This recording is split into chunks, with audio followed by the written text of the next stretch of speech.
ये आकाशवाणी रायपुर है। छत्तीसगढ़ी समाचार बुलेटिन के संग किरण वर्मा के जय जोहार। मुख्यमंत्री भूपेश बघेल घोषणा करीन है कि राष्ट्रपिता महात्मा गांधी के जयंती के मौका में 2 अक्टूबर ले प्रदेश भर में सुपोषित अभियान चलाए जाही। उन्हें राज्य के सब्बो गांव मन में लगैया हाट बाजार में लोगन मन ला चिकित्सा सुविधा के फायदा घलो देवाए जाही। मुख्यमंत्री आज बस्तर संभाग के 2 दिन के दौरा में पहुंचिन। ए बेरा में ओमन आज दंतेवाड़ा ले सुपोषित दंतेवाड़ा सुपोषण अभियान की शुरुआत करीन और बिहान महिला समूह के सम्मेलन में घलो शामिल हुईन। ए अभियान के तहत मुख्यमंत्री माई लोगिन और लइका मन ला गरम पौष्टिक खाना परोसिन। कार्यक्रम में श्री बघेल कहिन के कुपोषण आज देश के बहुत बड़े समस्या हरे। एला देखत राज्य सरकार प्रदेश ला कुपोषण ले मुक्ति दिलाए के संकल्प ले हावे। एखर तहत पायलट प्रोजेक्ट के रूप में दंतेवाड़ा और बस्तर जिला के पंचायत मन में सुपोषण अभियान चलाए जाते। दंतेवाड़ा प्रवास के दौरान मुख्यमंत्री करीबन 125 करोड़ रुपया के 30 आने विकास काम के लोकार्पण और भूमि पूजन घलो करीन। केंद्रीय पर्यावरण मंत्री प्रकाश जावड़ेकर घोषणा करीन कि भारत ला एक बार इस्तेमाल होवैया प्लास्टिक ले मुक्त करे बर एक ठिन बड़का अभियान शुरू करे जाही।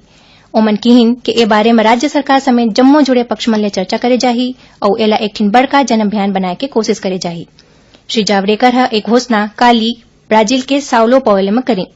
एखर पहली प्रधानमंत्री नरेंद्र मोदी काली स्वतंत्रता दिवस में लाल किला ले अपन संबोधन में लोगन मन ले सिंगल यूज प्लास्टिक के प्रयोग कम करे बर और पर्यावरण ला बचाए खातिर जूट और कपड़ा के झोला के इस्तेमाल करे बर कहिन। राज्य सरकार आज 3 ठिन जिला के पुलिस अधीक्षक मन ला बदल दे है। सूरजपुर के एसपी गिरिजा शंकर जायसवाल ला कोरबा बटालियन और राजेश कुकरेजा ला सूरजपुर के नवा पुलिस अधीक्षक बनाए गए हैं। उन्हें पुलिस अधीक्षक संतोष कुमार सिंह रायगढ़ और सहायक पुलिस महानिरीक्षक जितेंद्र शुक्ला महासमुंद के पुलिस अधीक्षक होही। रायगढ़ पुलिस अधीक्षक राजेश कुमार अग्रवाल ला सहायक पुलिस महानिरीक्षक पुलिस मुख्यालय रायपुर में पदस्थ करे गए है। पूर्व प्रधानमंत्री भारत रत्न अटल बिहारी वाजपेयी के आज पहली पुण्यतिथि हवे। अटल बिहारी वाजपेयी 3 गांव देश के प्रधानमंत्री रहिन। बच्चा 2015 में ओमन ला भारत के सर्वोच्च नागरिक सम्मान भारत रत्न ले सम्मानित करे गे रहिस। राष्ट्रपति रामनाथ कोविंद अटल स्मारक में जाके फूलमाला चढ़ाइन और ओमन ला श्रद्धांजलि दिन। प्रधानमंत्री नरेंद्र मोदी पूर्व प्रधानमंत्री स्वर्गीय अटल बिहारी वाजपेयी की पहली पुण्यतिथि में श्रद्धांजलि दिन और प्रार्थना सभा में भाग लें।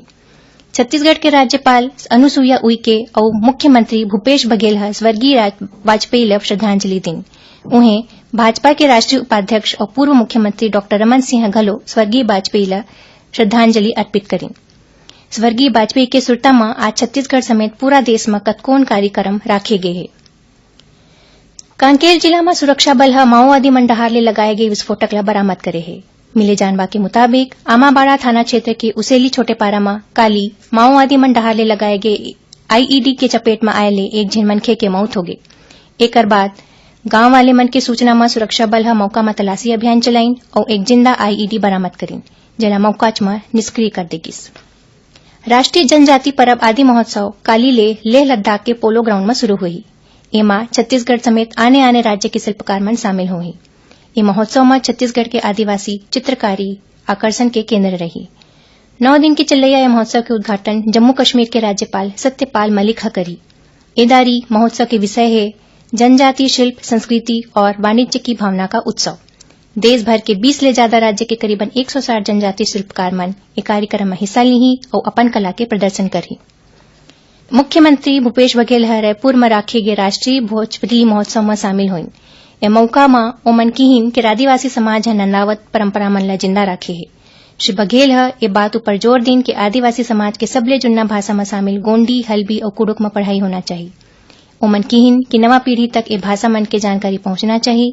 एखर भर राज्य पर लइका मन ला छत्तीसगढ़ी, सरगुजिया, हल्बी, कुड़ुक और गोंडी भाषा में शिक्षा देवाए बर डीजी दुनिया ऐप घलो बनाए गए है।